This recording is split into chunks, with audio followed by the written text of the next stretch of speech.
Hello everybody, good evening and welcome to the United Stand. This is your latest Manchester United, where we'll be talking about concerns around Cristiano Ronaldo. Manchester United moving close towards their first summer transfer signing. They could have one of them in the bag very, very soon. We'll be talking about that as well. Also, a little bit around contracts. And I just want to say as well, big shout out to the Manchester United side in the FA Youth Cup semi-final tonight. They're playing tonight. I literally just saw on Twitter there that Simon Peach had said that Harry Maguire has been into the dressing room and given them a pre-match talk. Hopefully that won't affect them too much and they'll win. But anyway, let's get on with it. Live into the show. Lots to talk about. But of course, first of all, we are sponsored by Manscaped on the show today. Spring has sprung. Our friends at Manscaped have the best tools for some spring cleaning around you know where. Trust me, your confidence will be blooming this spring like the flowers that do spring up in the spring. So it's time to clear up that winter bush and trust Manscaped like 4 million men do worldwide.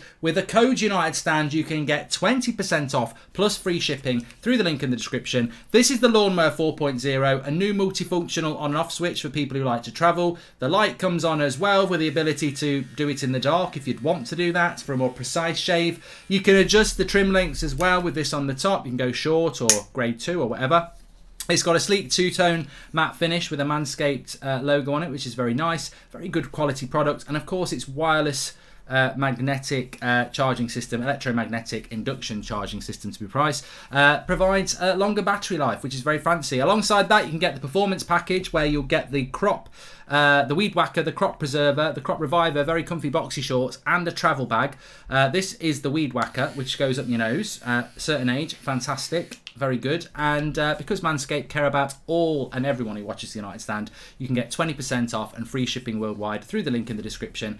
Very much thank you to Manscaped. Trim the grass to make the yard look bigger.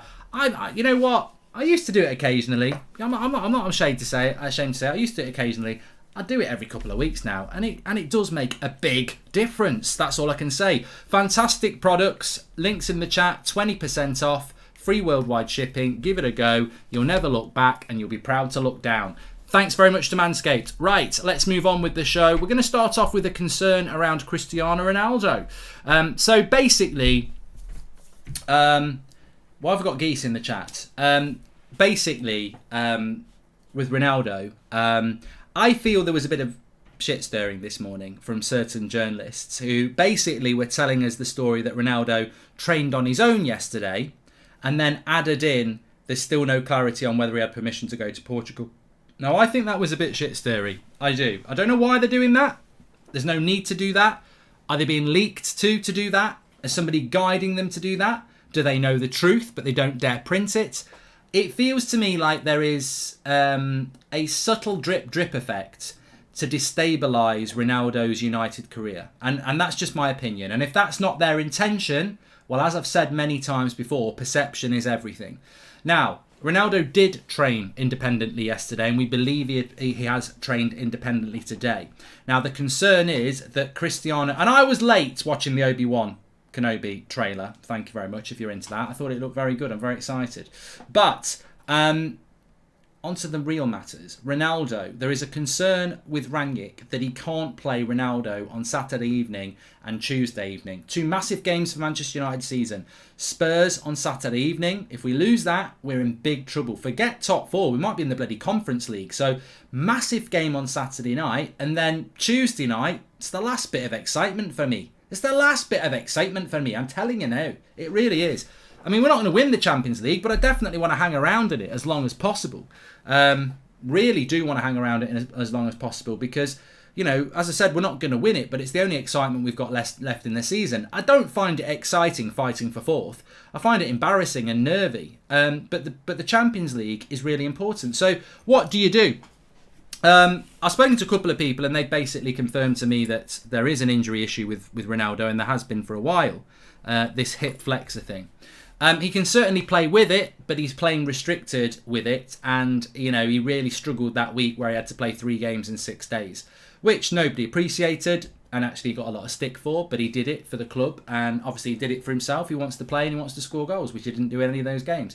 But let's just remember, we have got Cavani back. Cavani will want to play because he is off to Uruguay, and he will not want to miss that. So, I don't know how it works. If Cavani's not fit to play on Saturday, then surely the club can say you're not fit to go and play for Uruguay, in which case you're not going back to Uruguay. You can stay here and train and recover. So, I don't want to be blatantly obvious here, and I don't want to be cynical, but Cavani is fit for the last game before the international break.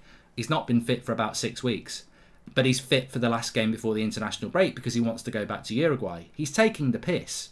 He's literally taking the piss. If this was Marcus Rashford, or this was Cristiano Ronaldo, or Bruno Fernandes, the press would be going mad. But because it's Cavani, for some reason people don't care. And he's dropped us in the shit over the last 6 weeks. And lo and behold, he's back fit for the game that means he can go and play for Uruguay. And he will go and play for Uruguay. But Ronaldo will go and play for Portugal. So, it's how United manage this. Now, Ronaldo will go and play for Portugal because this is his last World Cup. And if Portugal don't beat Turkey and probably Italy, they're not going to the World Cup. So the playoffs for the World Cup are coming up in a couple of weeks. So Ronaldo will be going to that. So it's how Manchester United actually manage this situation. Now, for me, you probably can't play Cavani Saturday and Tuesday. You just can't. You can't do that anyway. And you probably can't play Ronaldo Saturday and Tuesday, especially when he's training independently today. We're playing on Saturday night. So to me, it's looking more and more like we're going to see a situation where Ronaldo probably plays next Tuesday and doesn't play on Saturday. You'd think it would benefit the club and the league to have Ronaldo for another season. I don't understand why the press and the club are after him, says Arjun. Welcome to the UK press, really. They love to build somebody up and then knock them down. This has been going on for years. I mean, it happened with Gaza back in 1990. They did it with George Best, didn't they? They love to build somebody up and knock them down. It's been going on for years. It's a weird trait in the English media. And yeah, I don't understand it either. So Ronaldo plays for months with a hip injury, whilst Cavani takes a month off after international with jet lag, says Joshua Bowwater. It's a funny old world, isn't it? Cavani seems to be above criticism. Ronaldo plays injured and gets criticised. So yeah, that is the concern with Ronaldo. He's not yet training with the first team. I'll guarantee to you that he will play probably against Atletico Madrid. It's looking like we might have to start Cavani in that game, which, you know what, might not be a bad thing. I would make it clear as day that Cavani, when he puts the shirt on and goes on the pitch, 100% effort, brilliant. The reality is there's just something in his head when he's not on the pitch that makes him feel like he doesn't want to be on the pitch. But once you get him on there, he's fine. So I think, in all fairness, what game do you prioritise? I don't know what game you prioritise. In fact, let's do a live poll on it. Which game is more important? Because actually, it's hard, isn't it? It's hard to say which game is more important. Is it Spurs or is it Atletico? We'll have a look at the chat, see what they think. For me, I don't know. I don't know. I wouldn't say I'm past caring because that's not the truth, but I don't know what's more important. But I probably would keep Ronaldo back for the Atletico Madrid game because at least it's exciting. Arjun says, would you not think it benefits the club having him for next season instead of feeding the media this nonsense? He's a big asset for the club, says Arjun. I don't know. But what is true is that the club have got no control of the players. So you don't know who's briefing against Ronaldo. What we do know is within 2 hours of the Man City game ending and one of the most embarrassing losses in a generation, really, to be honest with you, somebody from that dressing room was leaking about Ronaldo being in Portugal. I tweeted this afternoon. I basically said, there's nothing... What was it I said this afternoon on Twitter? It was something along the lines of...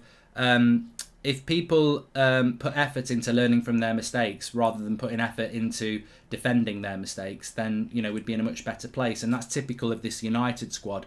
They get battered on Sunday and then they're leaking within an hour or two of the final whistle that Ronaldo wasn't there and they're disappointed. I mean, welcome to the mentality of Manchester United Football Club players' dressing room that they basically put so much energy into deflecting the blame.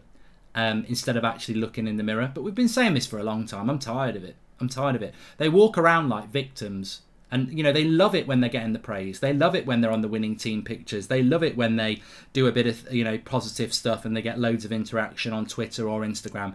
But they can't deal with the negativity. But they feed the negativity because they're shit, basically. That's what happens. I don't understand how they can't get their head around this. If they ever stopped and thought you're getting criticised because you're playing crap, deal with it. Stop deflecting, stop leaking, stop shifting the blame, look in the mirror And there's not many players that can look in the mirror this season and say, I did my best. There isn't many. David De Gea is probably one of the only ones, really, when you look at it. So, top 4 is gone, says Mard. Well, it's not gone yet. It's looking unlikely, but it's not gone yet. And if we beat Atletico, we get to watch more crap football. Either way, we're going to be watching us lose 4th or get knocked out of the Champions League, says Paul.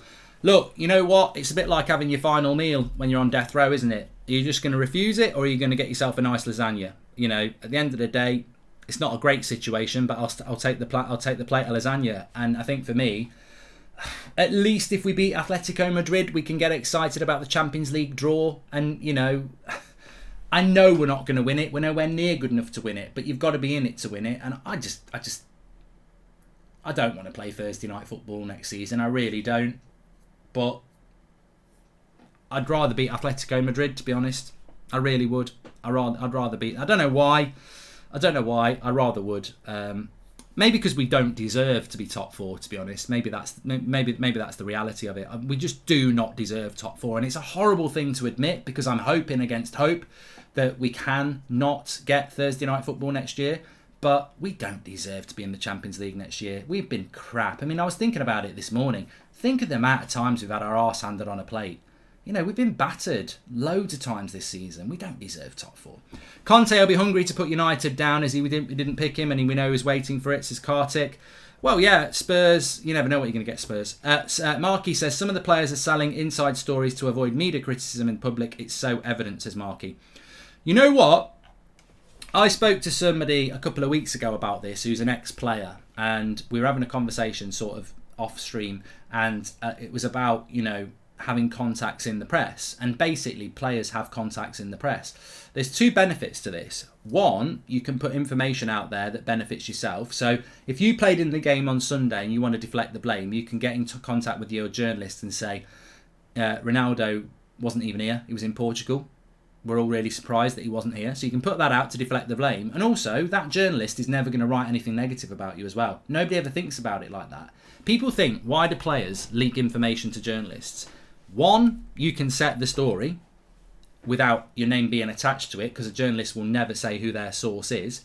2, you can get paid for it.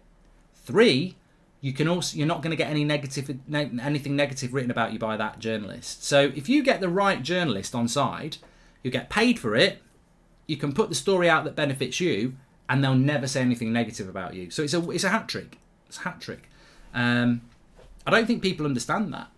I don't think people understand that they probably get paid, that they can put whatever story they like out, and also that journalist won't write anything negative about them. I know a certain journalist who, for the last year, has been so positive about one of our players, consistently positive about one of our players. And I'm like, he's got a relationship with his management team, definitely. If we didn't have a David De Gea, we would not be in the Champions League a long time ago, and we will be where Everton are in the Premier League, says Dean Thomas Crawford. Thank you very much, Dean, for your super chat. Right, Manchester United's first transfer, we just spoke about Ronaldo there, is close. I am doing PSG versus Real Madrid, but it kicks off at 8 o'clock. So, you can join me on That's Football for that at 8 o'clock, 7:45. It's not Luke Hurst and Henderson. No, it's a first-team player, quite a high-profile first-team player. It made me laugh actually this afternoon. When I was talking on the show this morning about being contacted, I wasn't contacted by a player. It was somebody who's very close to a player, and I didn't know whether to do it or not because I knew as soon as I did it, people would say, "Oh bollocks," as if he has. And I just want to remind people, the people we have on the channel, the size of the community you've built. Factually, there are players who are aware of what the United stand is. Some of them like it, some of them don't like it, but that's the truth. People might not like the content, that's absolutely fine. It's all about opinion. If you don't like it, that's absolutely fine. I respect it, no problem at all. But I'm not a liar. I don't need to lie. And actually, it would, if you think I'm lying about that, it would destroy you if you saw what was in my WhatsApps from this morning and who they were from. So, which I won't disclose because actually, part of doing this is actually about trust and confidentiality, which I wouldn't expose on a WhatsApp. I think that's disgusting. I may as well just go, there's the screenshot of it, which I wouldn't do. Champions League watch along at 8 o'clock. PSG against Real Madrid. Very excited for that. Join me for the watch along on That's Football. It was a brilliant one last night, actually. So Manchester United, close to their first summer signing. Who is it? Well, it's a centre-back. Now, people are putting 2 and 2 together with Akanji and saying that he's been recommended by Rangnick. But actually, Manchester United have been scouting Akanji for about 4 years. He's a Man United fan, which is not really the reason they're after him, but he's been somebody that's been on their scouting books for quite a while, Akanji. Now, Akanji is available. He's got 1 year left on his deal at Dortmund, and he's basically refused to sign a contract. So he's 100% leaving Dortmund for about £23 million. Now, Man United are all over this deal. They've spoken to the player. They do and have said, we want you, but they've done the whole depends on the new manager thing. Now, whilst that conversation has happened with Akanji, they're also very interested in Rudiger if he decides to leave Chelsea. So Manchester United, at this moment in time, their first signing that they're looking like doing is probably going to be a centre-back. Now, it doesn't mean it'll be the first one announced in the summer, but this is the area where they've made quite a lot of progress on. Midfielder at the moment, they are still pining after Declan Rice. I don't know how they're going to construct that deal, but they're still looking at Declan Rice. Up front, they're all over the place. They've got no idea what they're going to do with that, which is why we're getting stories being linked to Lewandowski, which seem completely ridiculous that would happen, especially if we're in the Europa League. It can't happen. But in relation to the centre-back, Akanji is looking very, very likely, and they are very interested in Rudiger. Obviously, they won't buy 2 centre-backs, but I personally think, and I agree with what people were saying on Twitter this afternoon, I don't know why we're not looking at Koundé. Jules Koundé from Sevilla. Now, somebody actually said on Twitter today, and I did reply to them about it, they said, God, Varane and Koundé at the back would be terrible playing out from the back. I don't know whether you've watched Sevilla. You should have seen Sevilla even playing against United a couple of times, but they do play very expansive out from the back, and Koundé's very good at it. I personally think Koundé and Varane would be a perfect pairing. Koundé, I think he's only about 5'10". He's got a great leap on him anyway. He's not bad in the air, but Varane's good in the air. But what Koundé is quick. You'd be able to play the high line. He is good on the ball. I'd love to see Koundé and Varane. And I think United, if they're looking at a centre-back, it worries me again that Rudiger we want because he's free. Akanji we want because he's cheap. But, there's cheap and there's quality. And I do think that Koundé would be a very good option for Manchester United if they're looking for a centre-back. However, the problem that I was going to say is that this centre-back is not being brought in as a replacement for Harry Maguire. This is being brought in as a replacement for Eric Bailly. So this is more about bringing a centre-back in to add to the depth of centre-backs that we've got.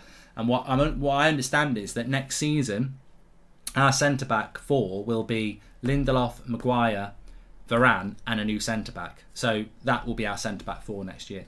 I mean, look, everyone's got every right to be unhappy with Maguire. I personally just think that, hopefully he will find a bit of form where he can play well for a season or so. But he's 29. It's not going to get much better, is he? I think he's a slow, big, physical centre-back. And slow, big, physical centre-backs tend to retire earlier than fitter, quicker, more athletic centre-backs, because I think his body's going to start to creak and crumble, actually, over the next 3 or 4 years. But I might be wrong on that. But he's not going to go anywhere. So we need to get, what do you do with an £80 million player? I don't know. We're just going to have to try. It's like Wan-Bissaka. What do you do? No one's going to buy them. They're on big wages. They're relatively early in their contracts. But Akanji is looking likely if the new manager signs it off.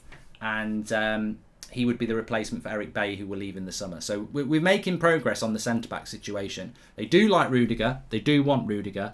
Probably won't happen. But Akanji can be done very easily for quite a reasonable price. But let's not forget, Akanji's about 27. Rate this is a window, says Akshay. Arioja, I can't pronounce his name. It's the lad from Barcelona. Calvin Phillips, Tillemans, Anthony, Calvert-Lewin, and let go all the free agents and big egos. I don't rate that as a very good summer at all, mate, really. I don't rate Calvin Phillips massively. I don't rate Calvert-Lewin massively. I like Tillemans, I like Anthony, and I like the other guy. But in fairness, it would be a very good transfer window as part of a rebuild. But it just shows you the downgrade of summer that we're going to have. It's the right sort of summer, I agree. We're going to have to that sort of summer because we're going to have to rebuild. But, I don't think we're going to make any earth-quaking summer signings. And also, I don't think we should. 65% said they'd rather beat Atletico Madrid than Spurs. There we go. Thank you everyone for that. And score prediction for Saturday. I'm not going to do that tonight, Lewis. It's Wednesday night. Previews tomorrow. Widget says, I don't think there even will be a rebuild. And earth-shattering, George Carl. That's the one I meant. And Anthony will never go to United, but he should, says Mad. Well, if we get Ten Hag, he might. If we get Ten Hag, he might do. I wouldn't completely rule that out as a possibility. We may well do that. But you know what I was thinking today as well that's quite interesting is that we're looking for a young striker. Just watch the Kenobi trailer. It's chill. Says Oz. It was really good, actually.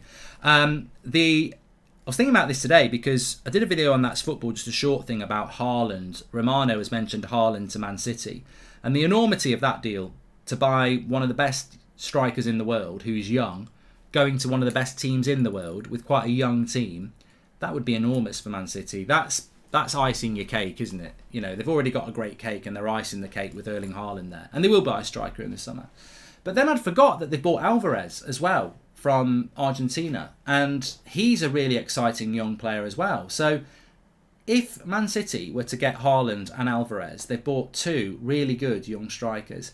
Now, Manchester, I don't think people think about this enough, but Alvarez was a player that Rangnick liked and had recommended to the club, and the club did what they did about everything in January and said, no, we'll wait until the summer.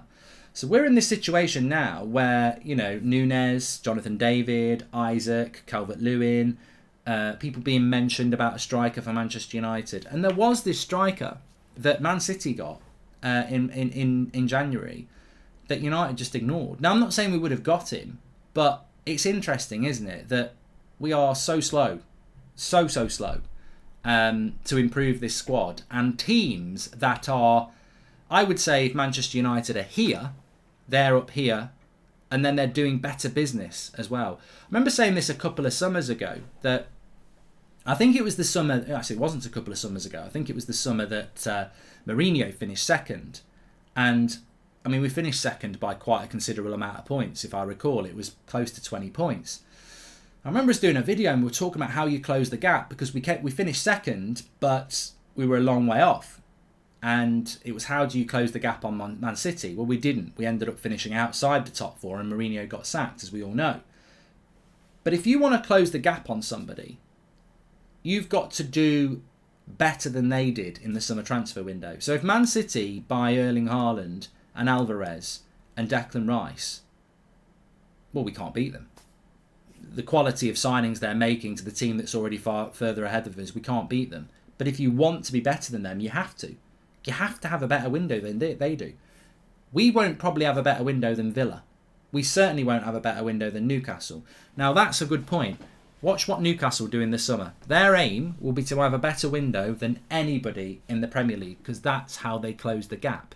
But Manchester United, we're already miles behind, and then we won't have a transfer window as good as the people who are above us. So we'll never close the gap. I actually have got no idea. Actually, I'm an idiot. I'm always thinking of it from a football side. You know, what is their plan to be good at football? But they don't really have a plan. It's all a big scam, isn't it? They don't have a plan to be better at football, which is why we never are. Because they'd have to be complete idiots. Like, they don't do the right things to close the gap on teams that are miles ahead of us, do they? I'd love to get Lamptey from Brighton, says Mark Holder. You know the right back I'd love? Liveramento from Southampton. I think he'd be perfect for us. Chouamini, Akanji, Benacar, Rafinha, Anthony, Nunes. That would be around 160 million, would be a good window, although Akanji would not be the centre-back I would like, says Benjamin. You know what? I didn't even talk about Akanji in relation to ability. I think he's a decent replacement for Eric Bailly. I think he's a utility centre-back. I don't really understand that. I don't really understand the deal, to be honest. I don't think he's going to be the level that we need. I hope I'm wrong. I don't mind him as a centre-back, but I don't think he's, you know, earth-shattering, as George says. I can't see any way forward with this group of players. It doesn't matter what manager we bring in. Top four is gone for me, thought, says Lee Houghton. Sad to say, but City will overtake us if Pep stays for another 10 plus years and is as successful as he has. People will start to mention him with Sir Alex, says Jimbo. I don't know what Pep wants to do, but you're right. If he will. even with those players, we cannot beat them. It's the system that is rotten, and it rots the players no matter how high profile they are, says Kia. Salisa for centre-back, Bissouma for CDM, bring back Donny, Anthony and Isaac. That's the kind of window we need, not massive egos, but we'll balance the team, says Sean Turner. Yeah, I mean, look, what I can categorically tell you is that I think that Harry Maguire, McFred, Rashford, Wan-Bissaka, Luke Shaw, Bruno, they'll all be here next season. I think that the only players that we're going to lose, and we might not lose all of these players, but the players that we're going to lose this summer will be Phil Jones, Eric Bailly, Paul Pogba, Jesse Lingard, Edison Cavani, Mata Matic, maybe Ronaldo. And actually, the quality of player that, you know, some of those are right, but, you know, is it good to lose Cavani, Ronaldo and Pogba and then end up keeping some of the players that we know are going to stay? Which is why I'm worried about next season. And the influence in the dressing room worries me next season as well. You know, starting another season with the same leaders in that dressing room, losing people like Pogba, Ronaldo and Cavani, it does worry me. I don't think the club has the desire to do what needs to be done, and you know, I don't blame the players. I'm sure the players are suffering. I'm sure they are. You know, they won't like the criticism. Nobody likes being criticised, but the club haven't got the desire to do what needs to be done. And even if you're going to keep these players that aren't good enough, somebody should come in and kick them up the arse, and nobody's got the desire to do that because we're too nice. Not even a scam. For someone who doesn't know football, to be in the top 4 teams of a country is success, and that's how the board is cited. Clueless as Akshay, but they're not going to get that, are they? What do you think the future holds for United? We're going to lose more players than what we are going to buy. Who stays or goes in the summer for you, says Salah Ahmed. I really hope I'm wrong. But you know, this is nothing new. I think that the next 18 months for United is going to get worse. Yeah, I'm ready for that. I don't like it, but I think it's going to get worse. I already think we're at the worst point we've ever been in our history in the Premier League. I think this is the lowest we've ever been, because although Moyes' season was terrible, he still had a lot of winners part of that team. You know, we still had a lot of Premier League winners part of that team. We don't have that now. We've got a really good squad of players, but they just aren't that good for some reason.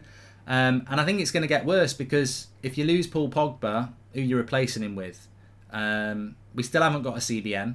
Our centre-backs really aren't good enough for differing reasons. We're up to the hilt overpaying players, and we can't remove those players. One thing that always stands out with me about United and recruitment is that we've always been bad at getting rid of players, whether it's Marcus Rojo or it's Romero in goal. There's countless other players, Pereira, you know, even Lingard. Martial's going to be the same. It would be the same if we tried to sell Maguire or Wan-Bissaka. We can't sell players because we bend over backwards when we buy them to give them ridiculous wages. I mean, I hope at the end of the season, says Slow Sports News, that we buy good and spend wisely. I want to look at City and Liverpool's face when we screw them over like they have us, says Slow Sports News. Yeah, you know, I don't understand how, when you buy a player, like, I mean, I don't understand why we have to. We're Manchester United. If we're buying a player from Crystal Palace or Leicester or Southampton or Sporting or whatever, well, actually, Bruno's on pretty reasonable wages. I think Bruno's on about 100 grand a week, which is about right. So we got it right with Bruno. But with the British players, why do we give them like 150 grand a week or 200 grand a week? Like, there's no way they were on that at Leicester or Crystal Palace or wherever else. And yet we chuck these silly wages at players. And then it's like, when are we going to wake up? When are we going to wake up and realise that it's a massive gamble? When you buy these players, if they don't work out, you can't sell them. And then the new manager's stuck with a very expensive player that can't be sold. That video we did this afternoon on Wan-Bissaka against Delot was a massive, massive eye-opener to me. Not because it was Wan-Bissaka versus Delot, but I think it answered the question of favouritism in the team that we saw under Solskjaer, and we have actually seen under Rangnick. I really do think there's an underlying factor in team selections around how much is somebody's worth. It just seems to me that if you are a valuable commodity of that club, you've got a better chance of starting over somebody who's better than you. And I think we've seen that time and time again. And it's not for me to do this. I was saying this afternoon in a group chat, that if I was a journalist with good information around Manchester United, you'd have to be a good journalist to do it. But there's a story there. There's a story about how Manchester United use the value of players as assets in the financial running of that football club. There's got to be something going on in relation to the value of these players and the money that that the Glazers have, because it's illogical to keep picking certain players. And the only reason I can think of is because of how much we paid for them. And they don't want that value to depreciate. I don't know. It's for better financial minds than mine, but there's a story there, because you watched that video this afternoon and Delot beats Wan-Bissaka on every area quite convincingly. Defence, aerially, attacking, passing, shooting, crossing, and yet he's been dropped completely.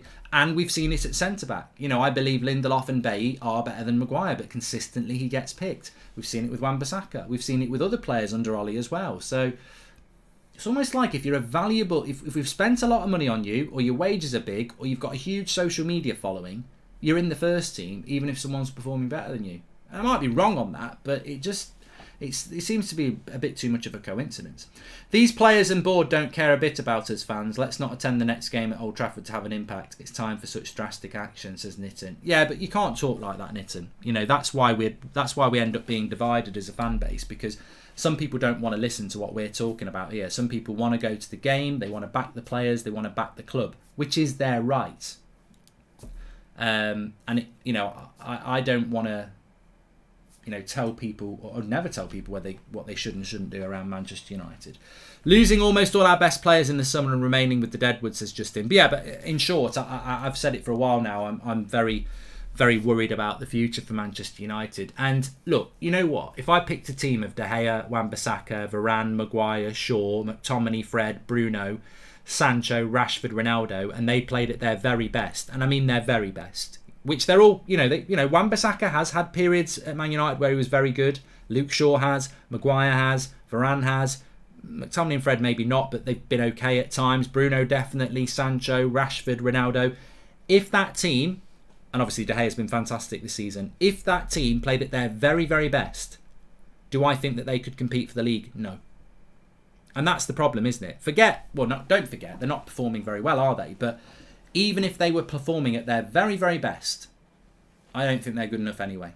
So how are we going to move forward as a football club when these players aren't anywhere near their best anyway? But even if they were, they're not good enough to be in a title race or close to Chelsea or Liverpool, in my opinion. So, sometimes the evidence is there. And I think United are in for a bumpy ride over the next 18 months. And do I trust this board to steer us through it? I don't know. I don't know what the future holds, but it's a very frustrating thing. And I must admit, a part of me, I was thinking, do you think Bruno might leave so he doesn't waste his best years on a team that might not be title contenders, says Stephen. Well, apparently Bruno's very happy to sign a new contract, but I think that he's very happy to sign a new contract because he's on crap wages. He's on about 100 grand a week, and really he should be on about 250, shouldn't he? Because he's one of the players that actually has contributed over the last 2 years. So I think Bruno will sign a new contract, which will basically keep him at United until he's 30. So I don't think Bruno's going to go anywhere. But if, to be honest with you, if he valued his career, he probably should be looking to go somewhere else, because I can't see United winning anything major, which means he's not going to win anything major in his career. Bruno's probably got another 3 or 4 years at the very top before he starts to drop off a bit when he's like 30, 31. I don't see us winning a title in that time. So, maybe should be looking a little bit long term. Why do these players have such huge followings? Not like they've been winning. Because they play for Manchester United, mate. Kia. They play for Man United. People like Brandon Williams have got massive followings. He's barely played for United recently, but you play for United, you get a massive following. That's what comes with it, really.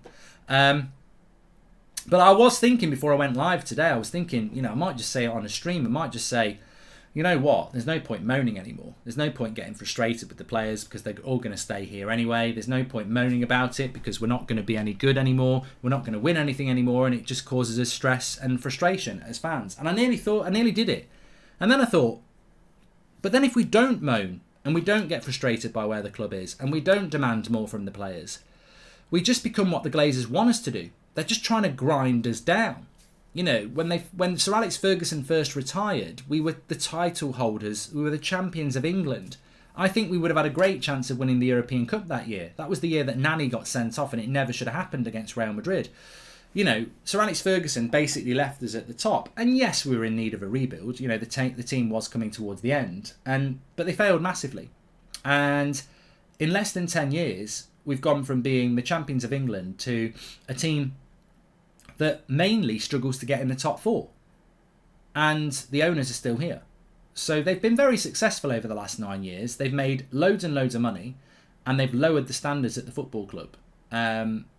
And I suppose that's the battle you have in your head, isn't it?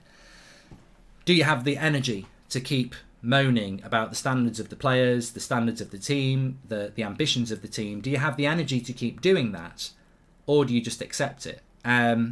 Because it's draining, and that's the battle they're doing. It's like a war of oppression. You know, they just got to keep bombarding us with failure to the point where we just go, oh, I just can't be arsed. I just want an easy life. Just do what you want. And that's the battle, isn't it? Because I really don't see a way forward, and it's just, but I don't see a way out of it either. I really don't. I think there's so many clubs being run better than us, with better visions than us, and, you know, more appetite to win than us. You know, obviously Manchester United's the club that we love and we want it to be successful, but, you know, you could almost look at it as a problem, a maths problem, couldn't you? You know, you've got 5 teams.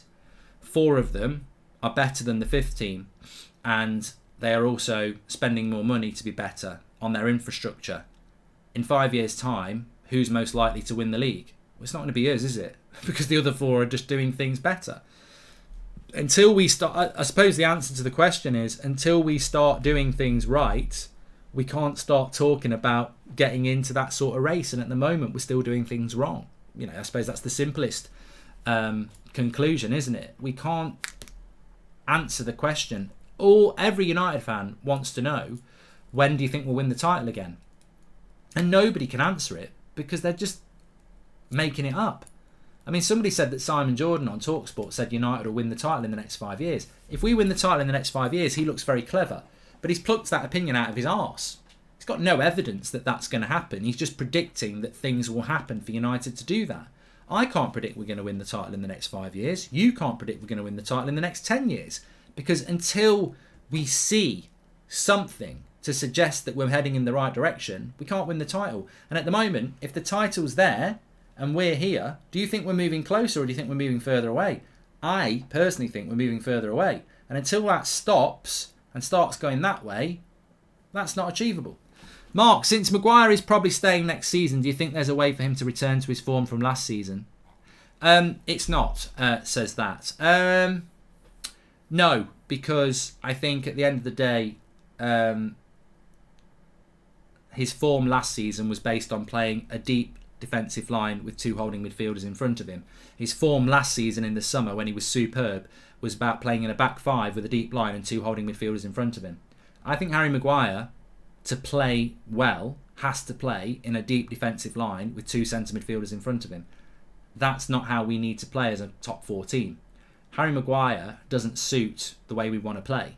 So we either play the way that suits him, in which case I think the football will be quite drab, or he'll continue to struggle in a system that forces him to play high up and defend on his own, which he's not very good at. So that's the problem with Harry, really. Anyway, look, I need to be on That's Football. We can continue these conversations on there. I could have chatted all night. This is the problem when it's a shorter show.